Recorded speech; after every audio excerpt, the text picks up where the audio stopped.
what's going on. When the things start going wrong, can't pretend we don't see where we are.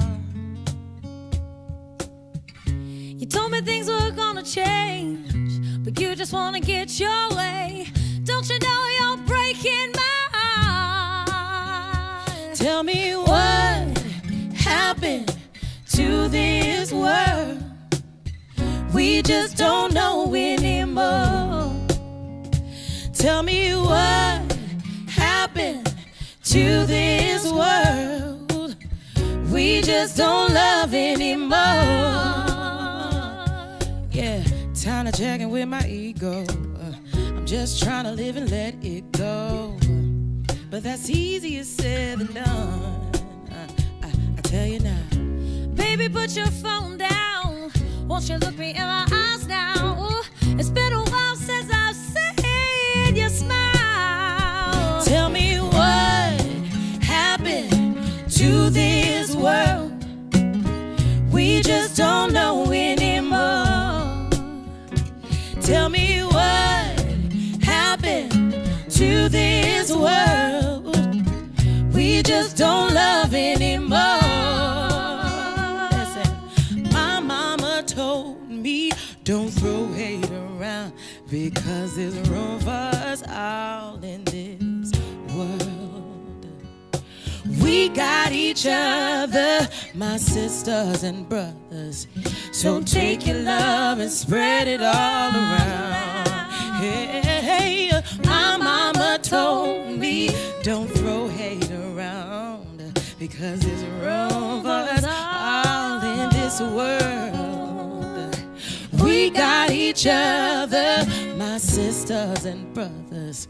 So take your love and spread it all around. Give me that love, give me that peace now.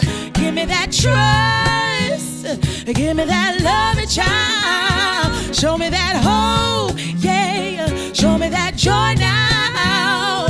Show me that love. Show me that love, child. Tell me what happened to this world. We just don't know anymore. Tell me what happened to this world. We just don't love anymore.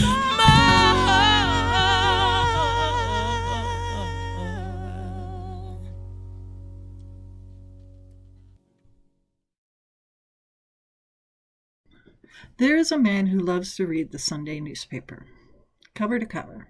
There's just one problem. This man has a 5-year-old daughter who, for as much as her dad loves to read the paper, loves to interrupt him while he tries to do so. The man tries everything to keep her occupied, but to no avail. Finally, one day, he's trying to read the paper and he comes across a travel section. He has an idea. There across the front page, there's a map of the world. He rips the page off and he tears it into little pieces, and he calls his daughter over to him and shows her all the little pieces. And he says, "Honey, here's a game for you. It's a puzzle. Go grab some tape and then see what you can do to put the pieces back together the way they're supposed to go." And she cheerfully agreed and ran off. 5 minutes later, however, his daughter came back with the page all put together. The man shook his head in amazement, though he wondered if she had just put the pieces back haphazardly. A careful inspection revealed that the map was perfectly reconstructed. He looked at his daughter in disbelief. She must be an utter genius. "How did you figure it out so quickly?" She shrugged and said, "It was easy, Daddy. On the other side of the paper, there was a picture of a person. I know what a person looks like. I just put the person together, and the whole world fell into place."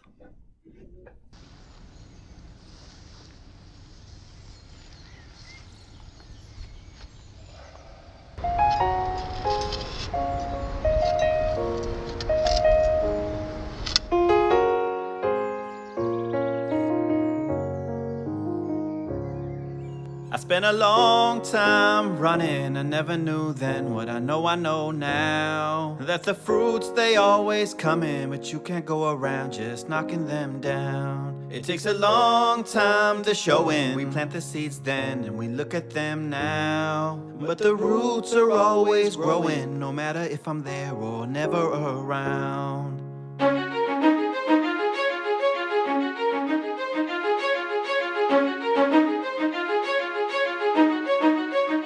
Whatever grows will grow, whatever dies will die, whatever works will work, whatever flies will fly, whatever fails will fail, what's meant to soar will soar.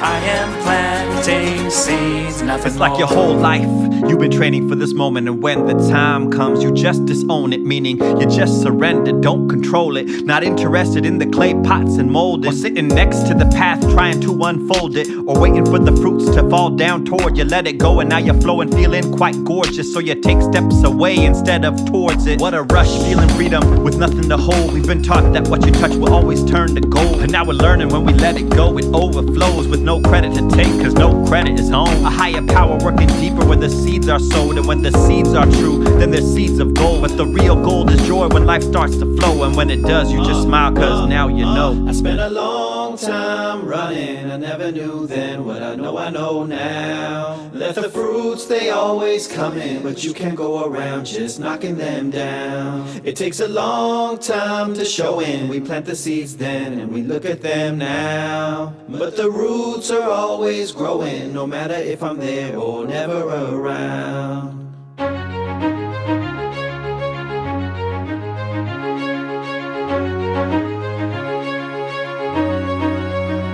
Whatever grows will grow, whatever dies will die, whatever works will work, whatever flies will fly, whatever fails will fail, what's meant to soar will soar. I am planting seeds. Whatever grows will grow. When it grows, it grows. Whatever dies will And when it dies, it dies. Come on. Works will If it works, it works. whatever flies will Let it fly, let it whatever fly. fails will fail. When it fails, it What's meant fails. to soar will And soar. when it soars, it soars. I am planting seeds. Whatever grows will grow. Let it grow, let it whatever grow. dies will If it die. dies, it dies. Whatever works will And when it works, it works. whatever flies Yeah. will fly. Let it fly, let it whatever fly. fails will fail. If it fails, it What's meant fails. to soar will soar. Let it soar. I am I'm planting planting seeds and nothing more.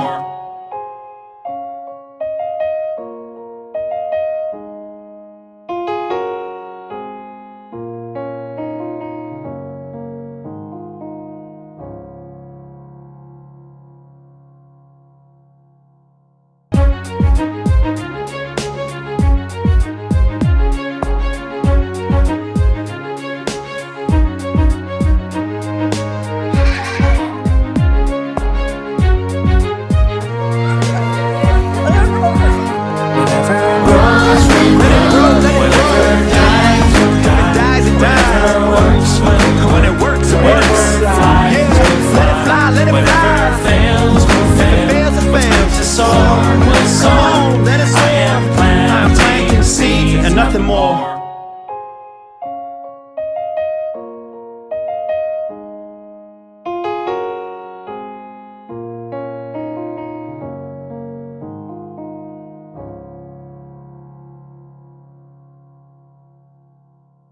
You know, when you smile, it just helps someone to know that you're cared about and that you love them. When I heard that this month's theme was widening the circle, the first thing that came to my mind was projective geometry. And since science is one of our sources, and math is the language of God, I decided to share with you why. There are 2 months in my life when math became so clear. The first was in the 4th grade, when I learned that 0 was not the beginning, but the center of everything, that it was all and nothing, and that numbers were continuous and never ending in all directions, and that -1 was not negative anything. It was just going in the opposite direction. The second time was in college when I took projective geometry. which is the first time math made complete sense to me. In projective geometry, we of course have a point. However, a point is not one-dimensional as in other math, but rather three-dimensional, or maybe more. There is a line, but it can never be finite. And the same can be said about a plane. In projective geometry, all things are at least three-dimensional and infinite. What we see is just a section of any given thing. The projective part of geometry is when you interrupt one plane with another and change the trajectory of the lines on the first plane to the second. You see this every time you turn the lights on in your car. The light is interrupted by the plane of the road, and it changes trajectory, spreading out on a new plane in a different direction. Now there's also real numbers, which is denoted in an equation with a capital R. A real number is the value of a continuous quantity that can represent a distance along a line, or alternatively, a quantity that can be represented as an infinite decimal expansion. The real numbers include all rational numbers, such as integers 5 or -5, and fractions, such as 4/3, and all irrational numbers, such as 1.41421356, on and on and on, which is the square root of 2. And included in the irrationals are the real transcendental numbers, such as pi. In addition to measuring distance, real numbers can also be used to measure the quantities such as time, mass, energy, and velocity. The projective line that goes through the real numbers is called the real projective line. I know, obvious name. And all lines go to infinity, and it is represented by the letter K. This means that two K lines on a plane going into infinity next to each other will meet. There are no parallel lines. The math is there, trust me. Also, the point on a K line at each end going to infinity eventually connects, creating a closed loop, or what is called a topological circle. The math is there. This means that you can take any geometric equation and make the point in infinity and still solve the problem. In fact, you could make all the points in infinity and the equation still works. Now, there's so much more to it than that, but that's the essence of it. So back to my class.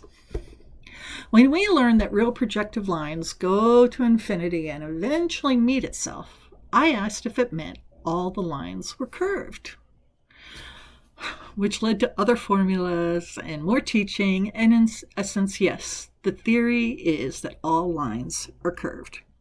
And I thought about this, and I came back to class and I asked, then does that not make the universe infinitely spherical? And when I asked if the universe is spherical, my teacher asked, then what is the radius and diameter of this sphere? And I thought about it, and I came back and said, well, if the sphere is infinite, then the diameter and the radius are also infinite. And then he asked, okay, then where's the center of the sphere? Well, damn. If everything is infinite, where is the zero, the middle, the center? Over the next month, I drove everyone crazy because it was all that I would talk about. Well, not all, but pretty damn close. Then one night after dinner, when everyone had left but one friend, I was at it again. I looked at a glass of milk on the table and said, "This is driving me crazy." Too much groaning. And I was like, let's say this glass is the center of the universe, and from it in every direction to infinity is the universe. Said my friend. Then what happens if I pick up this glass and I move the damn glass over there? Light bulb moment. Angels singing on high. The earth shifted on its axis, and I started laughing and could not stop. My friend's like, "What's so funny?" And I was like, "I'm the center of the universe. I'm the center of the universe. And so are you." To which I got some head shaking, and I have to go do my own homework, and she left.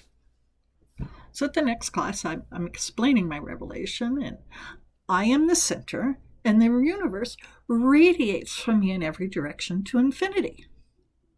And you are the center of the universe, and the universe radiates from you in every direction to infinity. And both things are true because it's infinite, ongoing, never-ending. All real numbers along any given real projective line can be and are zero, because the line is infinite. I am the center of the universe, and so is everything else. My teacher said, "Good, very good. Now prove it mathematically." To which I said, "No, it's enough for me that I figured it out. I have no need to prove it." He just chuckled and said, "Okay." So how does this affect our lives? Well, in essence, in projective geometry, in the language of the gods, you are responsible for everything. Remember the car light?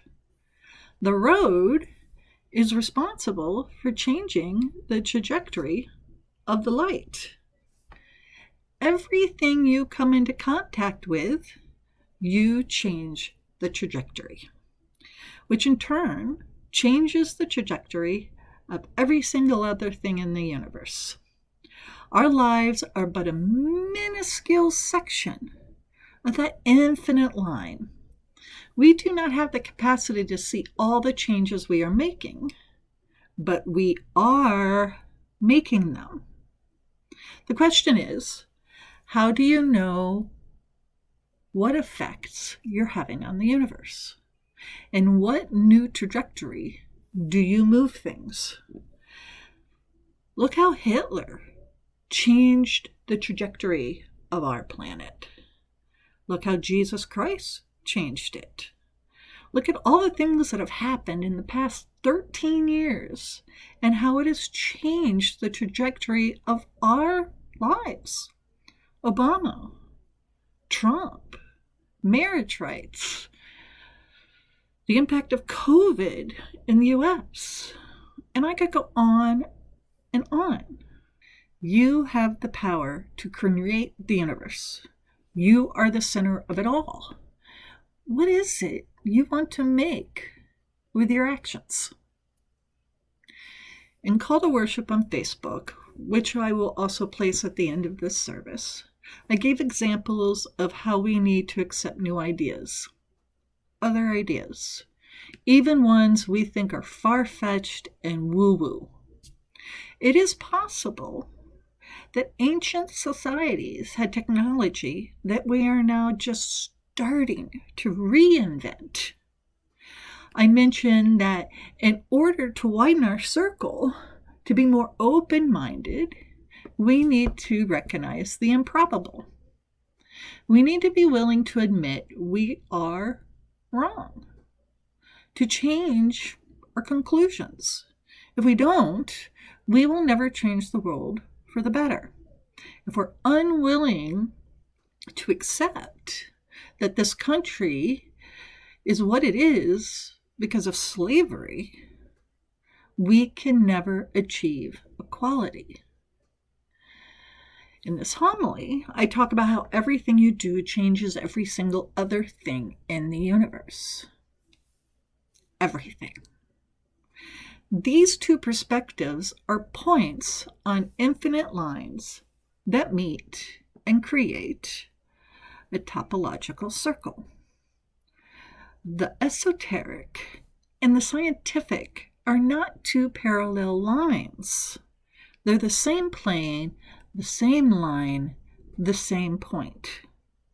Both are exploring the impossible. Both are changing the trajectory of the universe. And like the child in the story earlier, we all need to look at things from a different perspective in order to create the world. It's up to all of us, the centers of the universe, to change it for the better.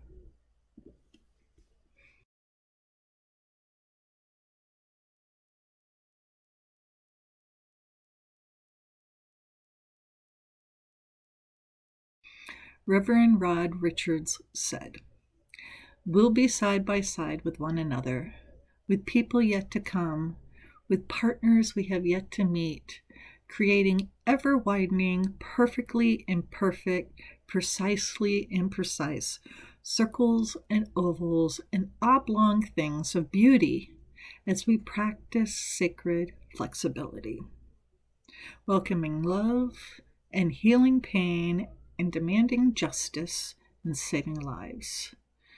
Go forth and make some new shapes."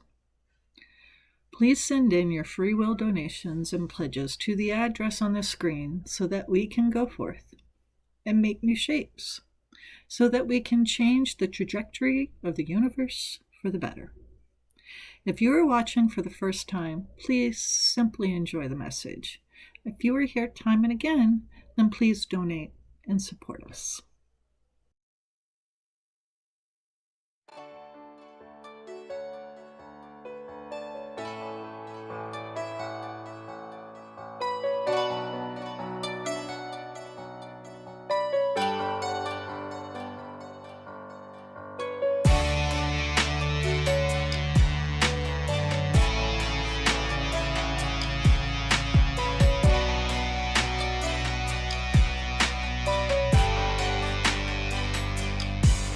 Well, my heart starts sinking and I'm thinking, what's the reason why we holding back from being kind? What's the disease? But then I sense we are fine.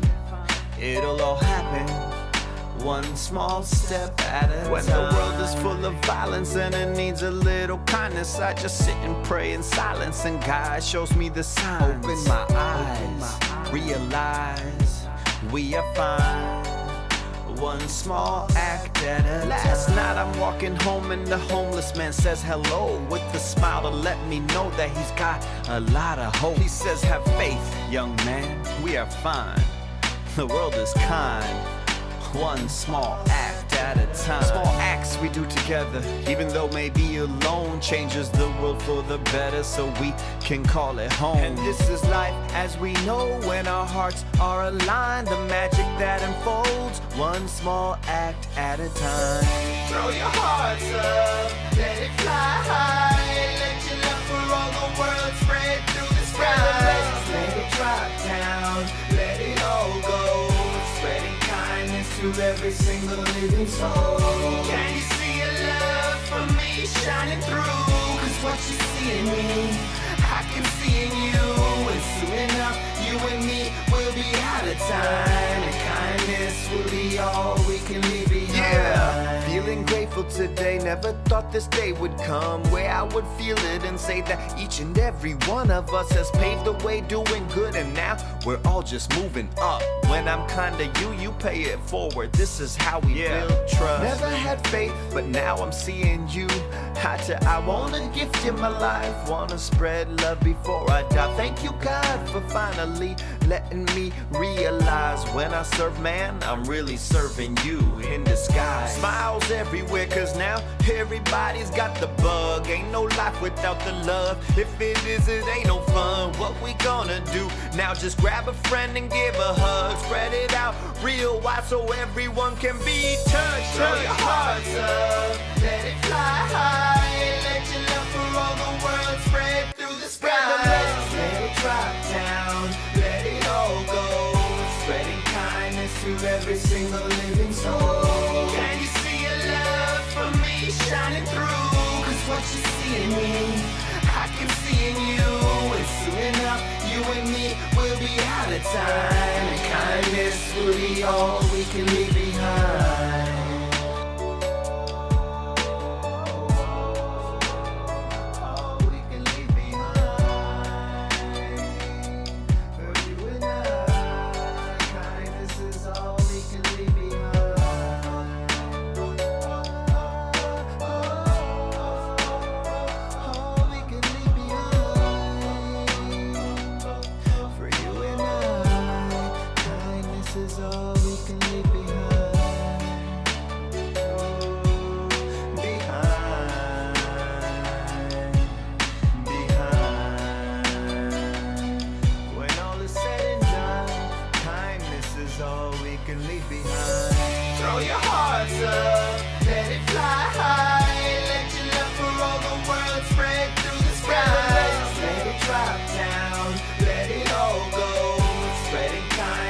Every single living soul.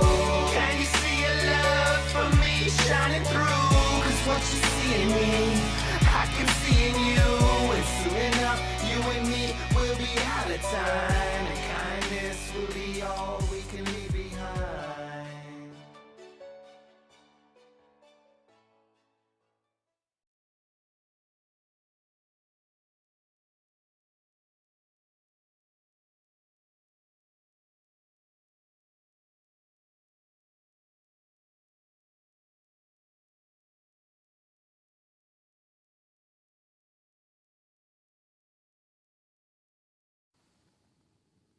We join hands in Unitarian Universalist fellowship, pledging ourselves to individual religious freedom, which transcends all creeds, not to think alike, but to journey together.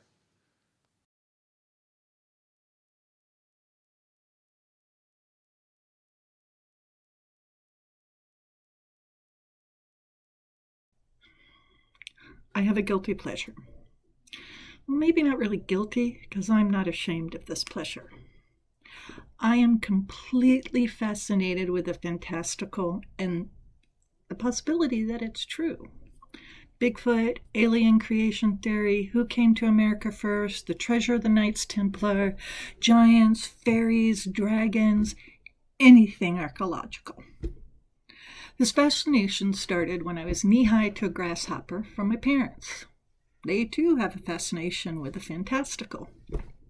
I am not saying that I or my parents are true believers of any of these things.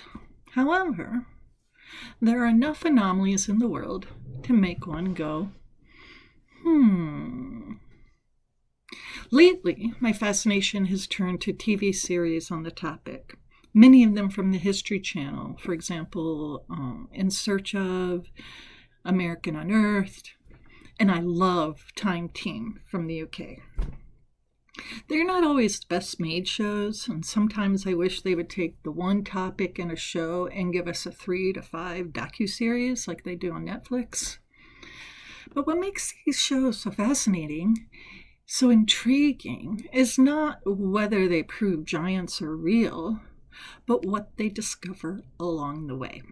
Jacques Cousteau was an explorer, inventor, filmmaker, and conservationist who sailed the world, educating us about the Earth's oceans and its inhabitants, and inspiring their protection. What started this amazing career?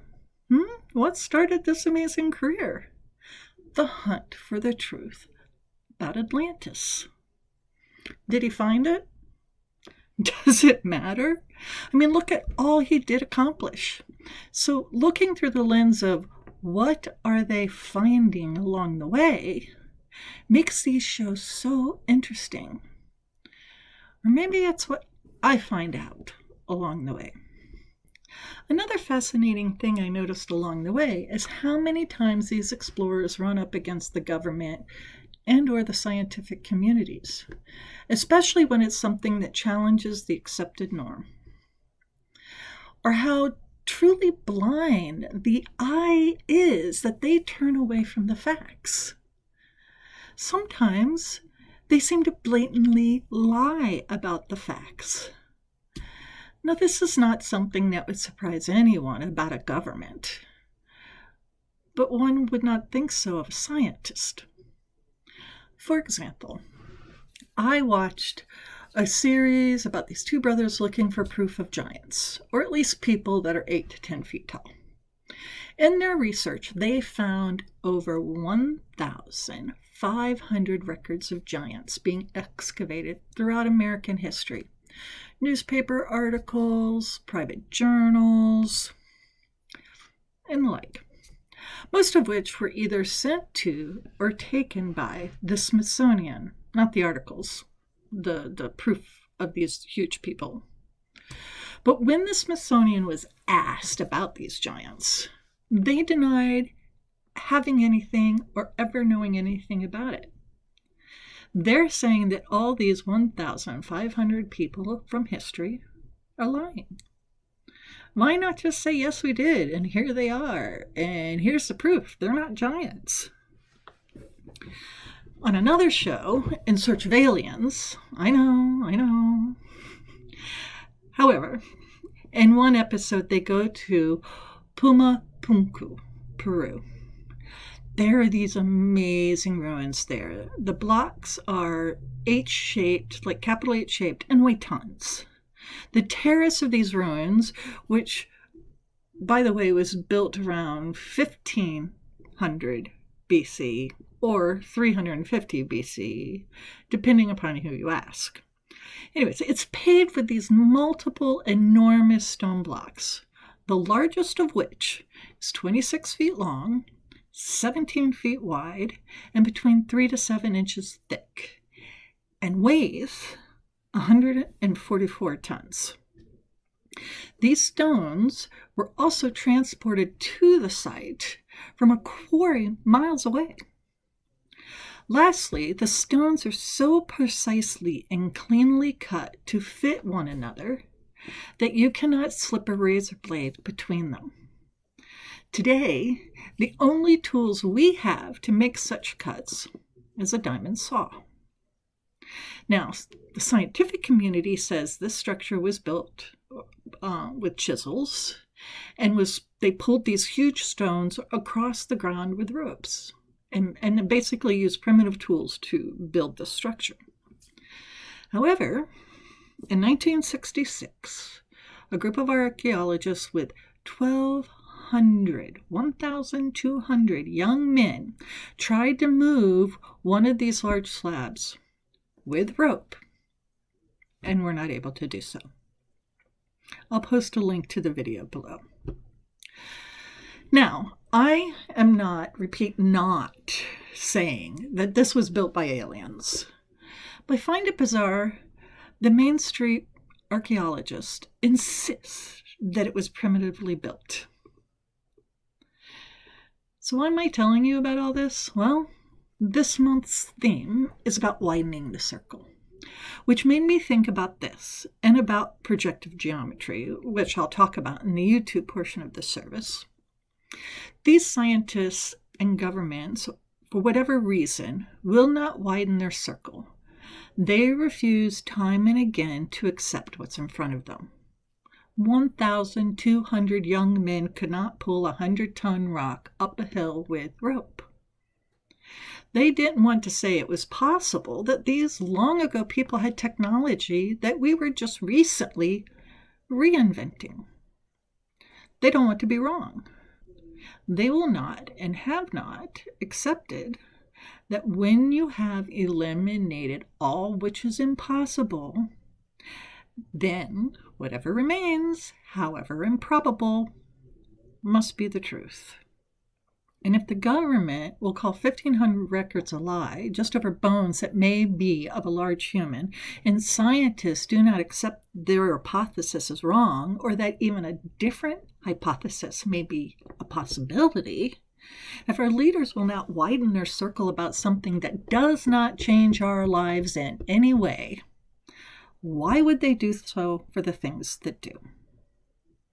Why is it a surprise that our leaders refuse to rewrite the history books to include how slavery recreated our country from the beginning?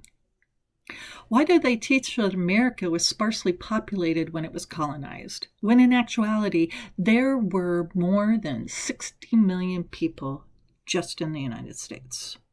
Or that religious leaders from around the world will not acknowledge the powerful roles women once held in their police? Or that doctors still teach that different races feel pain differently and or have more violent tendencies? This one in particular boggles my mind. When what race is, boils down to the color of your skin and what toxins your ancestors were exposed to, which means I sunburn faster than a Mexican, and Native Americans get sicker from alcohol than a Russian. We can bring all this concept down to us personally.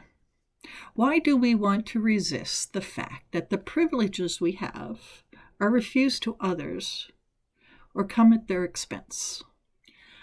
Why do we shut down or internally or outwardly mock someone who believes in a hypothesis that contradicts our own? If we truly want to make the world a better place, then we need to widen our circle. We need to be open to other truths. We need to acknowledge that our hypothesis could be wrong or are wrong and move towards the improbable truth.